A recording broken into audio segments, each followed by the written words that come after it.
1920, in the midst of segregation, a determined community raised a beacon of hope, a hospital built to serve African Americans at a time when care was not equally available.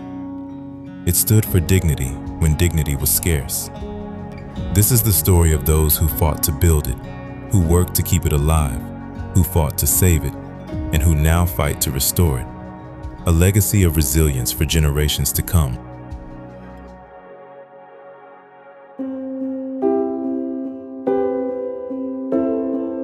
My name is Leman Lewis.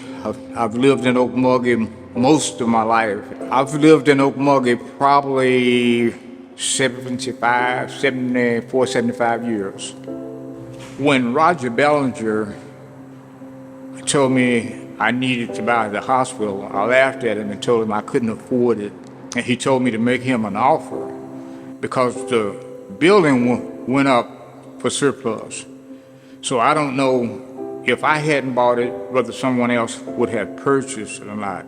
And I made him an offer, and the next day he called me and told me that I had purchased the hospital, that I needed to bring him some earnest money. And that's how the purchase of the hospital came about. This hospital was built in 1922. It opened up in 1924. It was a segregated hospital that blacks could not go to the white hospital, nor could they ride in the ambulances. They had to use the hearse, black hearses, to substitute for ambulance and hearse.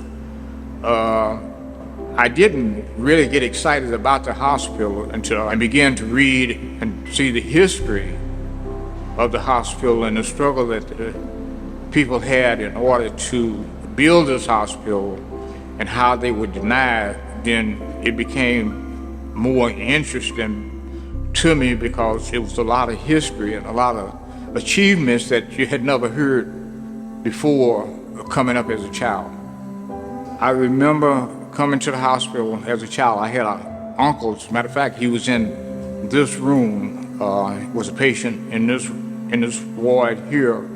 I can't remember what year it was, but I remember being a youngster. I went down to City Hall to complain about my rusty water, and I wound up purchasing the hospital. But I am thankful to God that He gave us the foresight to go ahead and to make the purchase because of the history that is in this building. So the building has been a historical marker for some time, but didn't have anything to indicate or to show other than going into the records.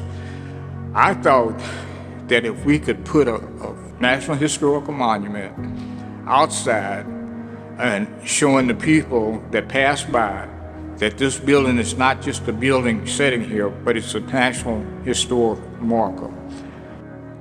And not using this lightly, but being a Christian and being a pastor and being in church services, whenever we get anything from God, we like to dedicate it to His services. So the dedication service is to dedicate this building and that monument to the service of the Lord. I want them to know the history of the black people. It's because during that time, we had some of the best doctors, we had lawyers, we had preachers, we had nurses, and just that we had people that were educated, that were good citizens, and that's what we want to be. We want to be good citizens, and we want to be good providers, and we want to be people that are concerned about other people. And the question was asked, am I my brother's keeper? Yes, I'm my brother's keeper. So this is one of the things that we need to keep in mind, is that we're doing this not only for ourselves, but for generations to come. Can look. What the scripture says, if they ask you what meaneth this, tell them this is where the Lord brought us from. And so these are the things that's important to me.